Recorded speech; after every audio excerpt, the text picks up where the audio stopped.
नमस्तेस्तु भगवन् विश्वेश्वराय महादेवाय त्र्यम्बकाय त्रिपुरान्तकाय त्रिकाग्निकालाय कालाग्निरुद्राय नीलकण्ठाय मृत्युञ्जयाय सर्वेश्वराय सदाशिवाय श्रीमान् महादेवाय नमः।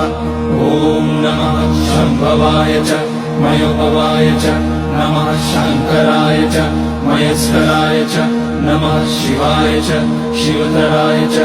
ॐ त्र्यम्बकं यजामहे सुगन्धिं पुष्टिवर्धनम् उर्वारुकमिव बन्धनान् मृत्योर्मुक्ष्यमामृतात्।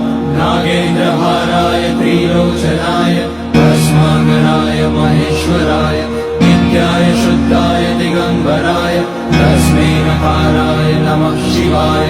मन्दाकिनी सलिलचन्दन चर्चिताय नन्दीश्वर प्रमथनाथ महेश्वराय